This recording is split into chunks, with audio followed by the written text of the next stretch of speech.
प्यारे साथियों नमस्कार। अगर आप लोग भी 2024 में क्लास 10th का बोर्ड एग्ज़ाम देने जा रहे हैं तो यह वीडियो आपके लिए काफ़ी इम्पोर्टेंट होगा। और आज की वीडियो में हम लोग मैथ का मोस्ट इम्पोर्टेंट 20 ऑब्जेक्टिव क्वेश्चन देखेंगे जो कि आपके एग्ज़ाम के दृष्टि यानी 2024 में देने जा रहे तो उसके लिए काफ़ी इम्पोर्टेंट और रामबाण साबित होगा। तो चलिए हम लोग देखते हैं क्वेश्चन को। पहला क्वेश्चन आपके सामने दिख रहा होगा। ये क्वेश्चन आपसे पूछा जा रहा है, बिंदु -2 चूँकि 5 किस चतुर्थांश में स्थित हैं। ठीक है, तो ये क्वेश्चन आपसे पूछा तो देखो सबसे पहले आपको चतुर्थांश एक बना देते हैं, यहाँ पर याद रखिएगा।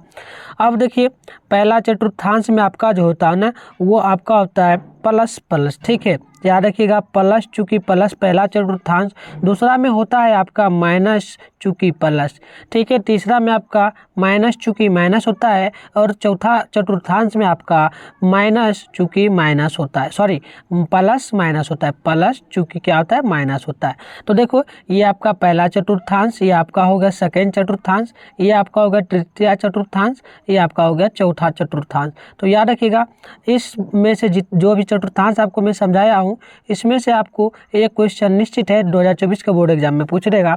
तो आप ही बताओ, आपसे यहाँ पर पूछा माइनस चूँकि प्लस में, यानी कि एक माइनस में अंक है और एक प्लस में है, तो किस में होगा आप खुद कमेंट बॉक्स में बताओ इसका आंसर। तो पहला का देखें तो पहले माइनस जो है, माइनस सबसे पहले आया उसके बाद प्लस है, तो ये आपका जो है ना द्वितीय चतुर्थांश में होगा, यानी कि ऑप्शन नंबर बी बिल्कुल राइट होगा।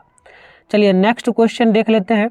आपके सामने नेक्स्ट क्वेश्चन पूछा, क्या पूछा 2 नंबर 99 का क्यू, 99 का क्यू क्या हो सकता है। तो सबसे पहले आप लोग क्या करो, 99 का क्यू है मतलब कि 99 गुने 99, इस प्रकार से पहले एक बार कर लो। तो ये करने पर आपका मान आएगा, एक बार कैलकुलेट आप लोग कर लेना।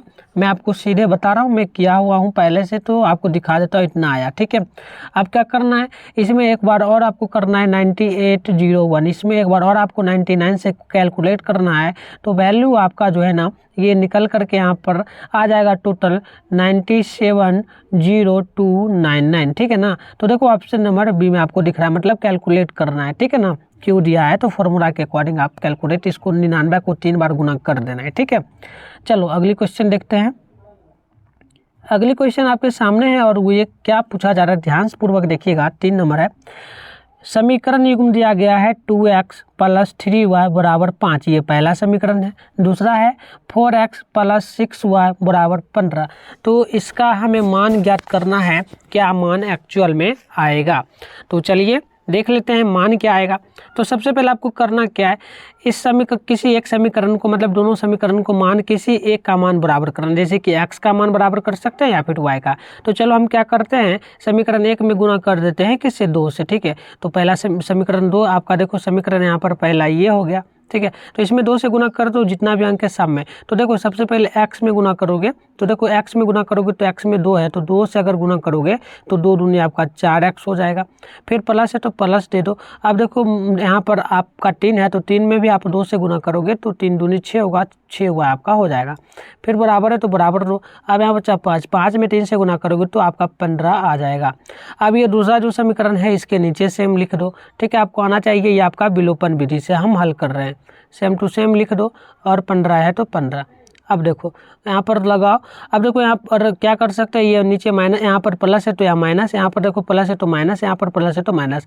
अब देखो 4x कट गया, 6y कट गया, 15 कट गया, तो बचा कुछ नहीं, 0 = 0 आ गया। 0 = 0 कब आता है, तो ये आपको मान याद रखना है। 0 = 0 अगर मान आ जाता है तो डायरेक्ट इसका आंसर जो है ना ये आपका हो जाता है, इसका कोई हल नहीं, क्योंकि 0 आ गया तो कोई हल ही नहीं होगा। तो ऑप्शन नंबर सी याद रखिएगा।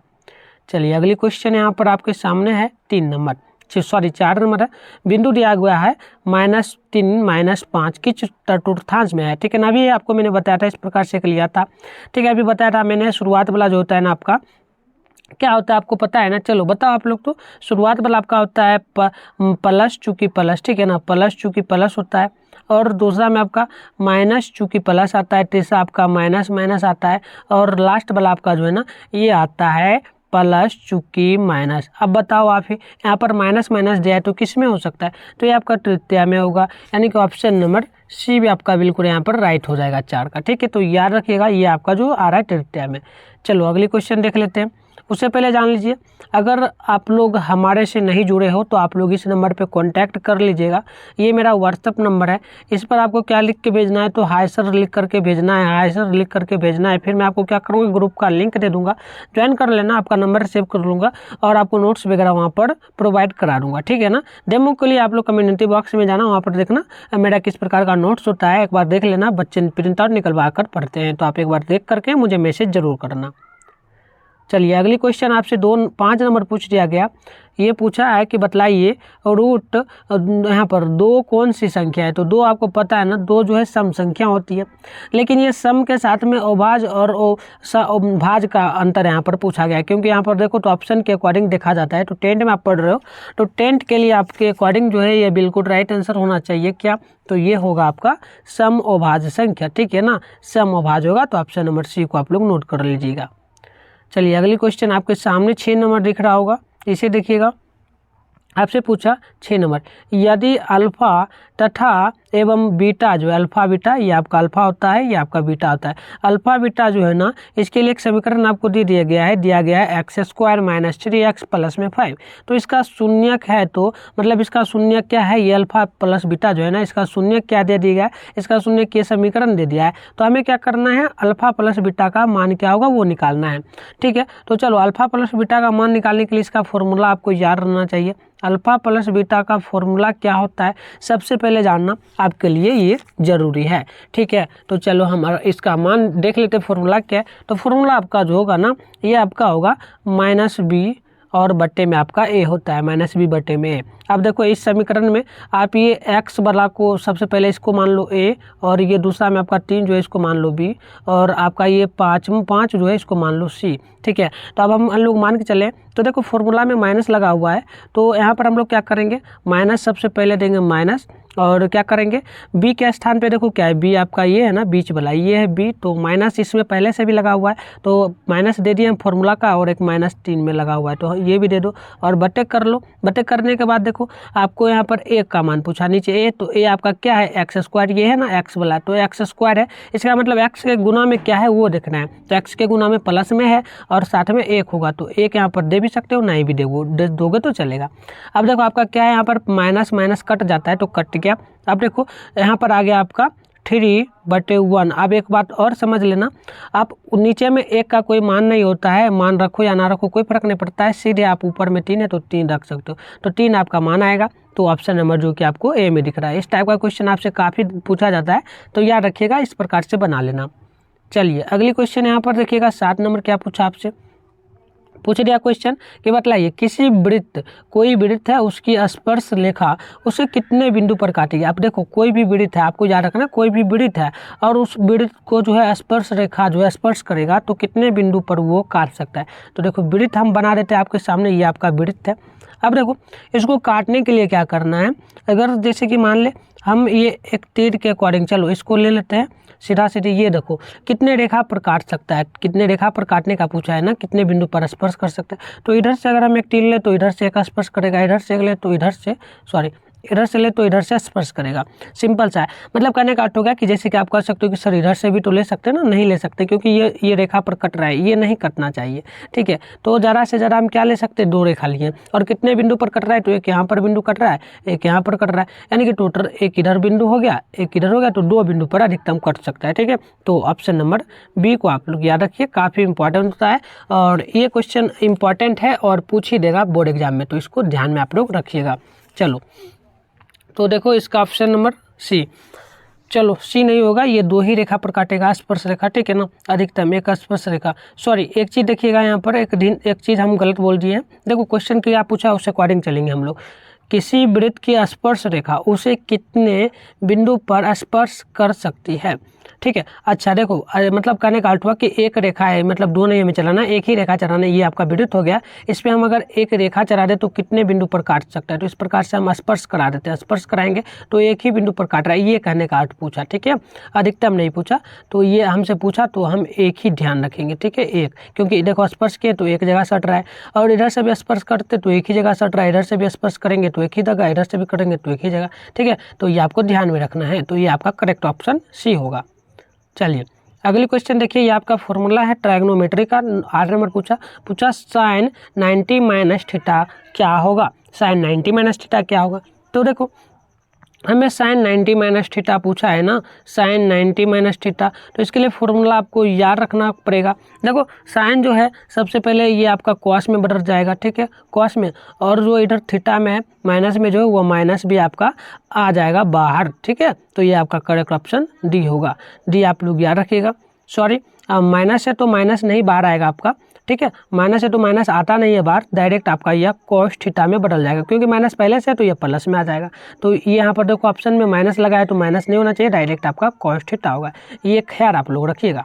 उसी प्रकार से ये एक पूछा, जैसे कि मान लो यहाँ पर कॉस 90 माइनस थीटा पूछ देता, कॉस 90 माइनस थीटा तो क्या होता है, तो कॉस का उल्टा होता है साइन, तो साइन थीटा आपका साइन हुआ, और 90 में से घटेगा आपका थीटा, तो आपका थीटा आएगा, तो यानी कि साइन थीटा। याद रखिएगा, काफ़ी इंपॉर्टेंट होता है। अगली क्वेश्चन देखिएगा 9 नंबर, दो लगातार संख्याओं का मौसो क्या होगा। मौसो का मतलब पता है ना आपको, HCF। दो लगातार संख्याओं का उसका HCF क्या होगा। अब कोई भी संख्या मान लेते हैं हम लोग यहाँ पर 9 का क्या करते हैं, LCM ले लेते हैं, ठीक है। तो LCM 9 का लेते हैं, तो 9 में अगर हम लोग लगाएं तो 3 से लगाएंगे ना, तो ये देखो 3 बार में कट गया, तो सीधा सीधी 9 कट गया, तो लास्ट में देखो एक ही ना आया, एक आएगा ना एलसीएम लेने के बाद, तो एक ही एक बचा। यहाँ पर देखो कुछ नहीं बचा, जीरो बच गया, जीरो नहीं बचता है, डायरेक्ट एक बचा। अब देखो एक और दिखाते एग्जाम्पल के लिए 5 है। अब 5 का हम लोग एलसीएम लेते हैं, तो देखो ये 2 से कटेगा, तो 2 दूनी 4 आपका 2 बार में ये कटेगा। दिखा देते आपको आता ही होगा वैसे, बस समझा देते हैं, ठीक है ना। कई बच्चों को नहीं आता है तो इसलिए समझा देते हैं। एक आया, अब देखो एक में एक से भाग देंगे तो एक बार में लगातार कटेगा, तो लास्ट में एक ही ना आएगा, लास्ट में एक। देखो ये भी कट गया आपका, तो देखो इधर कितना आया, HCF 1 आया। ये HCF होता है ना, एक कोई भी संख्या को आप लोग काटो तो एक बार में वो लास्ट में एक उसका HCF आता है, तो ये ध्यान में रखिएगा। तो देखो ऑप्शन नंबर डी आपका बिल्कुल राइट होगा। देखो अगली क्वेश्चन, और काफ़ी इंपॉर्टेंट 10 नंबर। ये क्वेश्चन हर एक साल बोर्ड एग्जाम में पूछता है। क्या पूछा, 9 sec square theta minus 10 square theta का मान निम्नलिखित में से किसके बराबर होगा। तो देखो आपको करना क्या है, ये सबसे पहले ले लेना है आपको। जैसे कि यहाँ पर 9 दिया गया है sec square theta, sec square theta दिया, और साथ में आपका माइनस में दिया 9 10 स्क्वायर थीटा, ठीक है ना। अब देखो हम क्या करेंगे, इसमें 9 को कॉमन ले लीजिए, यहाँ पर भी 9 है, यहाँ पर भी 9 है, तो 9 को कॉमन ले लो, बच जो गया उसको ब्रैकेट में कर लो, सेक स्क्वायर थीटा माइनस में आपका होगा 10 स्क्वायर थीटा, ठीक है। अब देखो 9 तो वैसे ही रहेगा, आपको फॉर्मूला याद रहना चाहिए, sec square theta minus 10 square theta, इसका मान 1 होता है, तो गुना करोगे 9 को 1 से, तो आपका 9 को अगर 1 से गुना करो तो 9 आ जाएगा, तो 9 आंसर होगा। इस टाइप का क्वेश्चन पूछता है, सेम यही पूछ देता है, तो याद रखिए। अगर अंक चेंज भी रहे यहाँ पर 7 भी रहे तो आपको याद रखना है, ठीक है, कॉमन लेकर के आपको गुना कर देना है और फॉर्मूला याद रखना है। चलो अगली क्वेश्चन देख लेते हैं। 11 नंबर आपसे क्या पूछ दिया किसी वृत्त पर बाह्यतम बिंदु से कितनी स्पर्श रेखा खींच सकती है। देखो अभी हमने कुछ देर पहले क्वेश्चन देखा था, उसमें इस प्रकार से हमने एक वृत्त लिया था, तो एक ही स्पर्श रेखा खींचा गया था, मतलब स्पर्श रेखा खींचा, बोला कितने बिंदु पर काटेगा, तो एक बिंदु पर काट रहा था। अब देखो क्वेश्चन ये पूछा, हम इस क्वेश्चन को वहाँ पर समझ रहे थे। तो देखो 11 नंबर क्या पूछा कि कोई भी वृत्त है उसकी बाह्यतम यानी कि बाहर, देखो सबसे पहले वृत्त बना लेते हैं, ये आपका वृत्त है और बाह्यतम पूछा गया, ये भी याद रखना। बाह्यतम का मतलब बाहर होता है ना, तो बाहर में कितने स्पर्श रेखाएं खींची जा सकती है। तो बाहर में आप देखो क्वेश्चन बना, देखो जैसे कि वृत्त है, वृत्त के ऊपर एक इधर से स्पर्श रेखा ले सकते हैं, एक इधर से लेंगे, चलो एक इधर से ले सकते हैं, एक इधर से ले सकते हैं, ठीक है ना। और देखो उस टाइम हम समझाए थे ना, एक इधर से ले सकते हैं। अब देखो आप कहोगे कि सर इधर से भी ले लें, तो इधर से लेंगे तो ये लेखा यहाँ पर काट रहा है, तो हम नहीं ले सकते ये, ठीक है, तो ये नहीं ले सकते हैं। तो देख लो ये आपका कितने स्पर्श रेखा हम खींच सकते हैं, किधर से खींच सकते हैं, किधर से खींच सकते हैं, अधिकतम 2 खींच सकते हैं। तो ऑप्शन नंबर बी आपको याद रखना है, ठीक है ना। चलो 11 का राइट आंसर देख लो आप लोग एक बार क्या है, तो बी बिल्कुल सही होगा। अब चलो अगली क्वेश्चन को हम लोग देख लेंगे, अगली क्या है। तो देखो अगली क्या पूछा, 12 नंबर पूछा कि आर कोई त्रिज्या वाले अर्धगोले का वक्र पृष्ठीय क्षेत्रफल क्या होगा। अब देखो आर के लिए त्रिज्या यानी अर्धगोले का क्षेत्रफल क्या होगा, अर्धगोले का क्षेत्रफल क्या होगा वो याद रखना है। तो ये आपको याद रखना है, इसका फॉर्मूला होता है, तो फॉर्मूला है जो है ना, ये करेक्ट ऑप्शन आपका जो है ये आपका क्या होगा, 2πr² होता है अर्धगोले का वक्रीय क्षेत्र का, ठीक है, अर्धगोले के वक्रीय क्षेत्र का, ये आपका पूरा फॉर्मूला होता है। अर्धगोले के वक्रीय क्षेत्र का फॉर्मूला 2πr², ठीक है।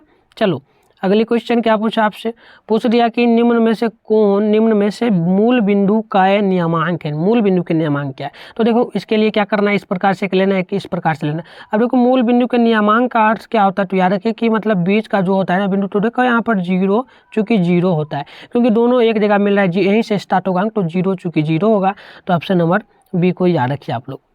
अब चलिए अगली क्वेश्चन आपसे क्या पूछ दिया कि समांतर सरिदी का एनमा पद क्या है। देखो फॉर्मूला है समांतर सरिदी का एनमा पद का फॉर्मूला क्या है, तो ये याद रखना है, फॉर्मूला है, बाद में आपको काम देगा। फॉर्मूला याद रखोगे तो आगे आपको काम देगा ये सब बनाने में भी क्वेश्चन, ठीक है। तो देखो ये आपका फॉर्मूला होगा ए प्लस ब्रैकेट में होगा, छोटी ब्रैकेट में n-1 इंटू डी, तो आपको ऑप्शन नंबर ए याद रखना होगा हमेशा, ठीक है। चलो अगली क्वेश्चन देखिएगा, आपसे 15 नंबर क्या पूछा, मोस्ट इंपॉर्टेंट 15 नंबर क्वेश्चन है, पूछा कि 9347296799 का बहुलक क्या होगा। हमें बहुलक पूछा है ना, बहुलक निकालने के लिए याद रखिए एक क्वेश्चन हर एक साल बोर्ड एग्जाम में पूछ ही देता है, तो आपको ध्यान में रखना है बहुलक क्या होता है कि सबसे ज़्यादा जो अंक आ जाए वही आपका होगा। तो देखो यहाँ पर 9 आया एक बार, 9 आया फिर 2 बार, 9 आया 3 बार, 4 बार, यानी कि 9 लगभग 4 बार आपका आया है इसमें, तो ठीक है। इससे ज़्यादा और कोई अंक नहीं है, जो सबसे ज़्यादा बार आया तो 9 आया तो 9 ही आपका होगा, सबसे ज़्यादा बार जो अंक आएगा वो आपका बहुलक होगा। ऑप्शन नंबर डी को आप लोग याद रखिए। आगे देखिए 16 नंबर क्या पूछा, 16 नंबर यदि पीई घटना जो है ई की प्रायिकता क्या होगी। देखो इसके लिए फॉर्मूला हमें पूछा जा रहा है, घटना की प्रायिकता जो होती है उसके लिए फॉर्मूला क्या होता है, तो फॉर्मूला आपका जो होता है ना वो याद रखिए। ए के क्या क्या होता है तो ध्यान में रखिएगा, काफ़ी इंपॉर्टेंट होता है, प्रायिकता जब पढ़ोगे तो उसमें आपको पता चलेगा, ठीक है ना। चलो 16 है, तो देखो ये जो होता है ना पीई क्या होता है, एक बार ध्यान में रखिएगा। पीई आपसे पूछा गया है, पीई किसके बराबर होगा, पीई नहीं मतलब ई जो है ये ई किसके बराबर आता है, तो ई आपका जो है ना क्या क्या होता है तो ध्यान में रखिएगा। ई जो है यह 0 और 1, सबसे पहले 0 और 1, आप देखो बीच में हम इसको रख देंगे, क्या करेंगे देखो 0 से क्या होता है प्रायिकता 0 से बड़ा होता है ई, और 0 के बराबर भी होता है कभी कभी, और देखो 1 जो है 0 से ई से बड़ा होता है 1 हमेशा, और कभी कभी बराबर भी आ जाता है, तो ये आपका कंडीशन होता है, कंडीशन याद रखिएगा, ठीक है। प्रायिकता तभी निकलेगा जब क्या होगा 0 से बड़ा हमेशा ई का मान आए या फिर बराबर आए, या फिर 1 का मान जो है ई से हमेशा बड़ा हो या फिर ई के बराबर आए, तो ये आपका मान होता है। कंडीशन याद रखिएगा, सी नंबर करेक्ट होगा। चलिए अब देखो अगली क्वेश्चन आपसे 17 नंबर पूछ दिया कि निम्नलिखित में से कौन अभाज्य संख्या क्या जो स्वयं से लगता है ना, याद रखिएगा आप लोग, जो स्वयं से भाग लगता है या किससे भाग लगता है, 1 से भाग लगता है, वो अभाज्य संख्या है। तो देखो कहाँ है, तो हम लोग 13 को देखें तो 13 में अगर हम लोग भाग देंगे तो 13 से ही भाग दे सकते हैं, ठीक है ना, या फिर हम लोग 1 से दे सकते हैं, तो ये आपका करेक्ट होगा। ऑप्शन नंबर डी को आप लोग सी को याद रखिए, ठीक है। चलिए अगली क्वेश्चन देख लीजिए, 18 नंबर आपसे क्या पूछ दिया कि रैखिक बहुपद के शून्य की संख्या कितनी होगी। रैखिक बहुपद, ठीक है, रैखिक बहुपद क्या है, तो जैसे कि x है प्लस में 1 है और ये आपका होगा बराबर में 0, तो देखो सबसे पहले शुरू वाला अंक है तो इस पर पावर क्या हो सकता है, अधिकतम 1 ही ना होगा, तो इसमें पावर 1 हम लोग ये रखेंगे, ठीक है, रैखिक बहुपद के लिए। वहीं आपसे द्विघात बहुपद पूछ दिया जाए तो द्विघात पर पावर 2 होता है, ठीक है, तो ये सब याद रखें। लेकिन रैखिक बहुपद के लिए पूछा तो रैखिक बहुपद के लिए पावर हमेशा उस पर 1 होता है, ये याद रखिए। ऑप्शन नंबर बी आपका राइट होगा।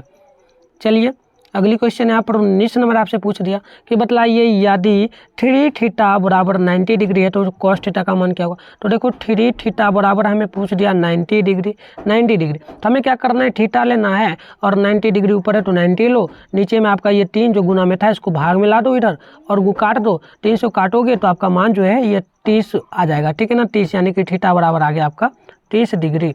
30 डिग्री आ गया थीटा के बराबर। अब क्या करना है, cos थीटा के बराबर मान रख दो, तो cos थीटा आप अगर रखोगे cos थीटा, तो देखो cos थीटा बराबर अगर रखते हो तो ये आपका आ जाता है 30 डिग्री। cos थीटा बराबर 30 डिग्री का वैल्यू क्या होता है वो आपको बतलाना है cos थीटा में कि, ठीक है ना, थीटा की जगह मान रखना है आपको, थीटा की जगह, जैसे कि देखो cos है, cos और इस पर 30 डिग्री, cos 30 डिग्री का वैल्यू क्या होता है ये हमें बतलाना है। तो cos 30 डिग्री का वैल्यू होता है √3/2 होता है, तो ये रखिए ऑप्शन नंबर ए होगा राइट। चलिए अगली क्वेश्चन फॉर्मूला है आपका ये भी, क्या पूछा 20 नंबर, 1 + tan 2 थीटा किसके बराबर होता है, ठीक है ना, 1 + tan 2 थीटा किसके बराबर होता है। तो ये आपका राइट आंसर जो होना चाहिए क्या होगा, कमेंट बॉक्स में आप लोग जरूर बतलाना। तो ये आपका sec 2 थीटा के बराबर होता है। 1 + tan स्क्वायर थीटा किसके बराबर, tan 2 थीटा किसके बराबर होता है। तो ये आपका sec 2 थीटा के बराबर होता है। तो ये बात आप याद रखिए। चलिए कैसा लगा क्लास आप लोग ज़रूर बतलाना। नेक्स्ट क्लास के लिए आप लोग कमेंट बॉक्स में मुझे ज़रूर बतलाना मैं और क्लास कौन सब्जेक्ट पर बनाया जाए, ठीक है। वीडियो अच्छा लगा हो तो आप लोग अपना एक प्यारा सा कमेंट करके ज़रूर जाना और वीडियो को लाइक करना, और जो भी दोस्त आपका 2024 में एग्जाम देने जा रहा है उन्हें इस वीडियो को शेयर करिएगा। चलिए धन्यवाद।